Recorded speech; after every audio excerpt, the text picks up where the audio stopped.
안녕하세요. 현역가왕 시즌1에서 탑7을 장식했던 7명의 가수들, 과연 그들은 얼마나 성공을 했을까요? 그들의 실제 재산 이야기를 바로 알려드릴게요. 먼저 7위는 별사랑입니다. 별사랑을 떠올릴 때 가장 먼저 생각나는 것은 화려한 트로피나 억대 광고 계약이 아닙니다. 하지만 현실적으로 보면 그녀는 현재 활동 중인 톱 가수들 중에서도 가장 꾸준한 수익을 올리는 아티스트 중 하나라고 할 수 있습니다.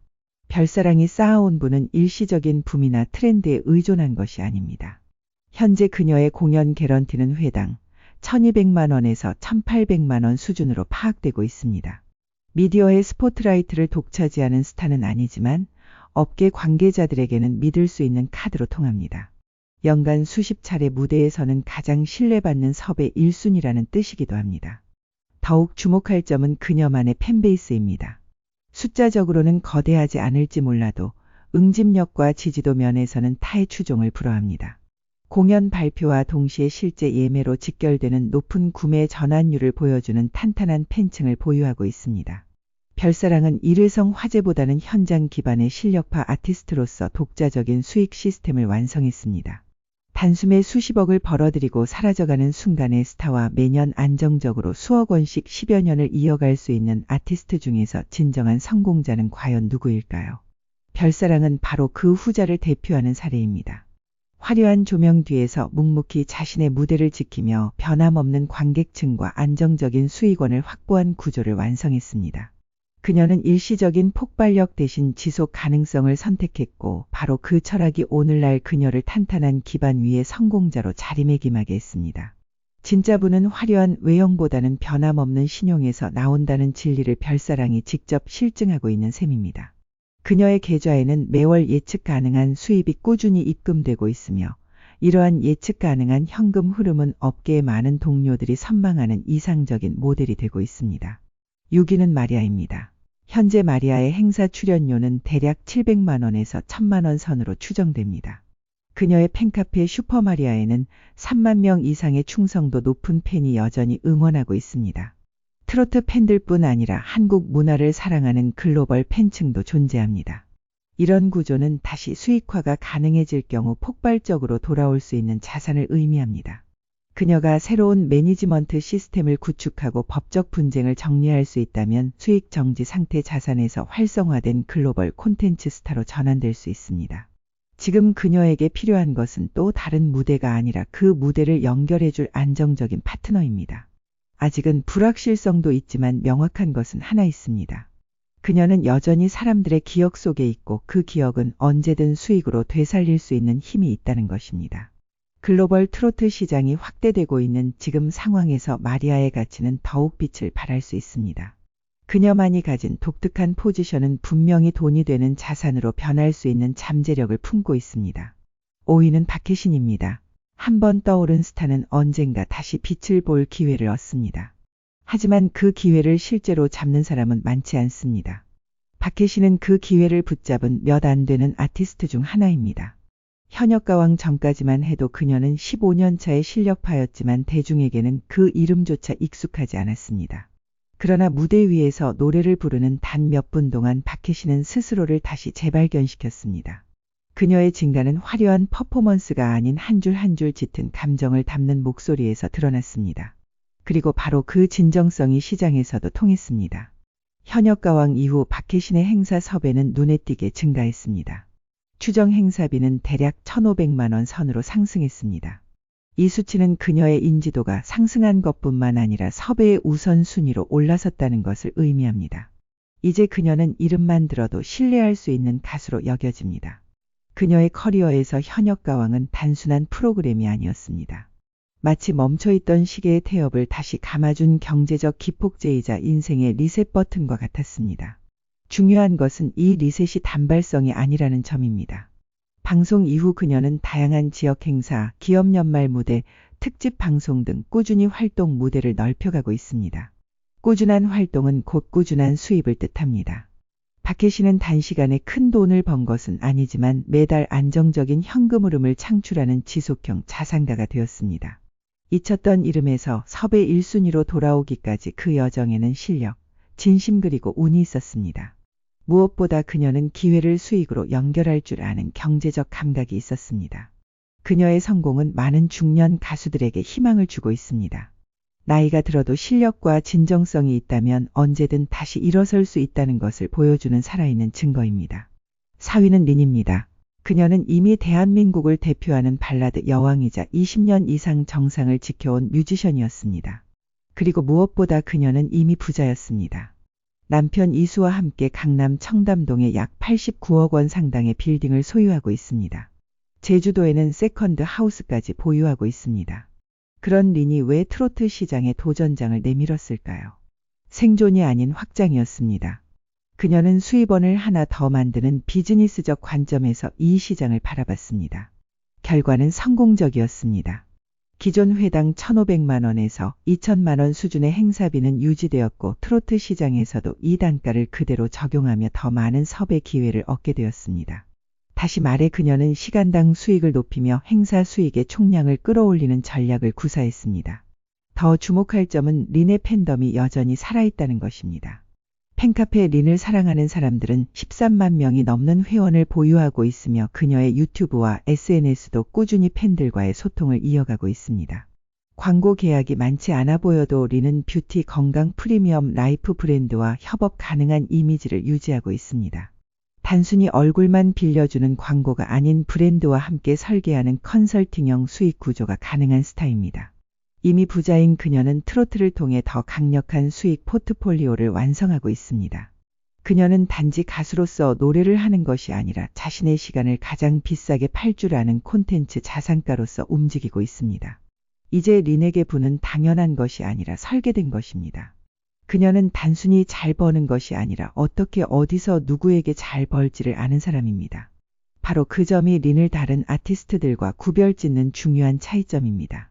89억 원짜리 건물 임대료만으로도 충분히 살 수 있는 상황에서도 직접 무대에 서서 수익을 만들어내는 그녀의 선택은 진정한 사업가 정신을 보여주는 사례입니다. 3위는 김다연입니다. 신동이라는 단어를 들으면 대부분 잠깐 반짝이는 재능이나 오래 버티기 힘든 어린이의 영광을 떠올립니다. 김다연은 그 공식을 완전히 깨뜨린 존재입니다. 보이스트롯 주니어 우승, 미스트롯3 3위 그리고 현역가왕에서도 톱3 안에 들며 그녀는 단순한 신동이 아니라 대한민국 트로트 시장의 중심으로 떠올랐습니다. 김다연은 그 나이에서 보기 드문 시장 지배력을 가졌습니다. 그녀의 행사 출연료는 방송 전에도 1,500만 원에 달했고 지금은 1,700만 원에서 2,000만 원 사이로 탄탄하게 자리 잡은 상태입니다. 그녀의 수익 모델은 급등이 아닌 안정된 고수익 구조입니다. 여기에 광고 수익까지 더해집니다. 오스템 임플란트와 같은 의료기업의 모델로 활동하며 이미 신뢰도 높은 이미지를 구축했습니다. 그녀를 선택한 브랜드는 단순히 유명해서가 아니라 지속 가능한 파트너십을 기대했기 때문입니다. 그리고 결정적인 자산은 팬덤입니다. 공식 팬카페 얼씨구다연은 2만 명에 육박하는 규모로 성장했고 특히 중장년층 팬들의 충성도는 콘서트 티켓 판매 앨범 구매로 직결되고 있습니다. 이 팬덤은 단순한 응원이 아니라 김다연의 수익을 실질적으로 지지하는 경제적 기반이 되어주고 있습니다. 10대 스타에게 40대, 60대 팬덤이 있다는 것은 수명이 길고 소비력이 강한 팬층, 즉 수익 구조가 안정적이라는 의미입니다. 그리고 해외 시장에서도 김다연은 새로운 가능성을 열고 있습니다. 한일가왕전에서 MVP를 수상하며 글로벌 무대에서도 통할 수 있음을 증명했습니다. 이 모든 흐름은 그녀가 단순히 한순간 반짝이는 스타가 아닌 장기적으로 성장 가능한 자산형 아티스트라는 것을 말해줍니다. 김다연은 돈을 쌓는 속도보다 돈을 유지하고 확장하는 방법을 알고 있는 사람입니다. 그녀는 단지 부자가 된 것이 아닙니다. 자신만의 브랜드 자산을 만들고 있습니다. 지금 이 순간에도 그 자산은 복리처럼 자라나고 있습니다. 어린 나이에 이런 경제적 감각을 보여주는 김다연의 미래는 더욱 기대됩니다. 2위는 마이진입니다. 마이진의 이름 앞에는 늘 따라붙는 수식어가 있습니다. 11년 무명 그리고 인생 역전. 이보다 더 드라마틱한 경제 스토리는 쉽게 찾기 어렵습니다. 2013년 데뷔 이후 오랜 시간 묵묵히 무대를 지켜온 그녀는 현역가왕에서 준우승을 차지하며 전국구 스타로 단숨에 도약했습니다. 그리고 그 도약은 단지 화제성에 그치지 않았습니다. 수익으로 즉각 연결되었습니다. 가장 눈에 띄는 변화는 행사입니다. 방송 이전 수백만 원 수준이었던 그녀의 출연료는 방송 후 단숨에 1,800만 원에서 2,200만 원대로 급상승했습니다. 성장률만 놓고 본다면 톱7 중에서도 가장 가파른 곡선을 그린 셈입니다. 광고도 뒤따랐습니다. 뷰티 브랜드 리브이셀의 모델로 발탁되며 광고 시장에서도 입지를 다졌습니다. 그녀의 이미지는 성실하고 진심이 느껴지는 아티스트입니다. 그 진심은 30대, 40대 여성 타겟층에게 진정성으로 연결되며 구매 전환으로 이어졌습니다. 또 하나 주목할 점은 팬덤입니다. 팬카페 블루는 비록 숫자로는 작을 수 있지만 단단한 조직력과 결속력으로 실질적인 수익 창출에 큰 역할을 하고 있습니다. 특히 오프라인 팬미팅과 굿즈 구매에서 높은 참여율을 보이고 있다는 점이 핵심입니다. 이 모든 흐름의 중심에는 마이진의 서사가 있습니다. 그녀는 단지 노래를 잘하는 가수가 아니라 이야기가 있는 사람입니다. 그리고 브랜드와 시장은 이야기가 있는 사람에게 돈을 맡기고 싶어 합니다. 마이진은 10년을 준비했고 1년 만에 수익 구조를 완전히 바꿔냈습니다. 그녀의 곡선은 늦었지만 높고 짧지만 강합니다. 그리고 그 상승세는 아직 멈추지 않았습니다. 무명 시절을 견뎌낸 그녀의 끈기와 성실함은 팬들에게 큰 감동을 주었고 이것이 바로 그녀만의 경쟁력이 되었습니다. 11년이라는 시간이 전혀 헛되지 않았음을 증명하는 완벽한 사례입니다. 지금도 마이진은 꾸준히 활동하며 자신의 가치를 높여가고 있습니다. 그녀의 성공 스토리는 많은 무명 가수들에게 희망을 주고 있으며 동시에 브랜드들에게는 진정성 있는 파트너로 인식되고 있습니다. 1위는 전유진입니다. 17살 그 나이에 대부분의 사람들은 단순한 꿈을 꿉니다. 하지만 전유진의 이야기는 단순한 꿈이 현실이 되었을 때 그 수익을 어떻게 설계하고 관리하는가에 대한 이야기입니다. 현역 가왕일의 최종 우승자 전유진. 하지만 이 타이틀은 그녀가 가진 수많은 경제적 이점 중 가장 겉에 드러난 부분일 뿐입니다. 진짜 핵심은 그녀가 어떻게 돈을 설계하고 있는가에 있습니다. 우선 전유진의 행사 출연료는 우승자 프리미엄이 더해진 회당 2천만 원에서 2,500만 원 수준으로 추정됩니다. 여기에 더해 그녀는 광고 시장에서도 눈에 띄는 브랜드 가치를 입증했습니다. 뷰티 브랜드 클리오, 건강기능식품 큐온바이오, 그리고 외식업체 누리마을 감자탕까지 다양한 업종에서 러브콜이 이어지고 있고 그 수익은 연간 수억 원대로 예측됩니다. 하지만 가장 강력한 자산은 따로 있습니다. 바로 1인 기획사라는 구조입니다. 전유진은 어머니가 설립한 올리브 엔터테인먼트 소속으로 활동하고 있습니다. 이는 단순한 가족 운영이 아닙니다. 대다수 연예인이 수익의 절반 이상을 기획사에 분배해야 하는 구조 속에서 전유진은 운영비를 제외한 대부분의 수익을 자신의 몫으로 가져갈 수 있습니다. 10억을 벌면 실제 자산으로 8억 이상을 쌓을 수 있다는 뜻입니다. 이건 단지 수입이 높은 게 아니라 순자산 성장률이 압도적이라는 의미입니다. 여기에 유튜브 채널, 팬덤, 굿즈, 음원 수익 등 다양한 수익 채널이 더해지고 있습니다.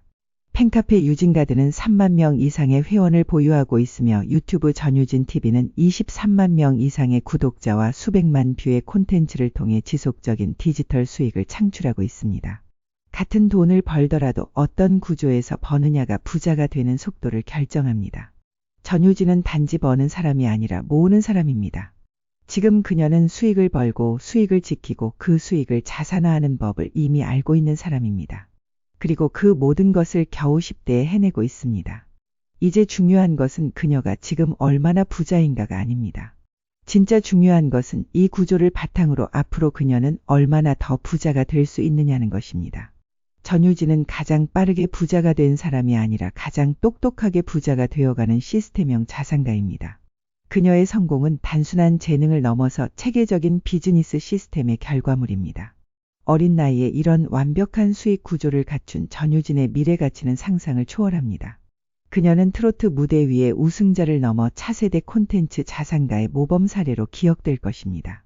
현재 전유진의 총 자산 규모는 정확히 공개되지 않았지만 업계에서는 이미 수십억 원 단위의 가치를 가진 것으로 평가하고 있습니다. 그리고 이것은 시작일 뿐입니다. 현역 가왕은 단순한 트로트 오디션이 아니었습니다. 경제적 인생 역전을 만든 무대였습니다. 출연자들은 각자의 방식으로 브랜드를 만들고 수익 구조를 설계하며 지속 가능한 돈을 쌓고 있습니다. 각각의 성공 스토리에는 공통점이 있습니다. 모두 자신만의 독특한 포지션을 찾았고 그 포지션을 경제적 가치로 전환시킬 줄 알았다는 점입니다. 단순히 노래를 잘한다는 것을 넘어서 자신을 하나의 브랜드로 만들었습니다. 트로트 시장의 급성장과 함께 이들의 가치도 계속해서 상승하고 있습니다. 현역가왕이라는 무대는 단순히 가수들의 실력을 겨루는 경연장이 아니었습니다. 각자의 인생을 바꾸고 경제적 성공을 이룰 수 있는 기회의 무대였습니다. 트로트라는 장르가 다시 대중의 사랑을 받으면서 이 분야의 가수들도 과거와는 비교할 수 없는 경제적 성공을 거두고 있습니다. 현역가왕 출연자들은 그 중에서도 가장 성공적인 사례들입니다. 이들의 이야기를 통해 우리는 성공의 여러 가지 형태를 볼 수 있습니다. 빠른 성공도 있고 늦은 성공도 있습니다. 화려한 성공도 있고 조용한 성공도 있습니다. 하지만 모두 자신만의 방식으로 진정한 부자가 되어가고 있습니다. 지금까지 현역가왕 출연자들의 진짜 재산 이야기였습니다. 영상이 좋았다면 구독과 좋아요 부탁드립니다. 오늘도 시청해 주셔서 정말 감사합니다.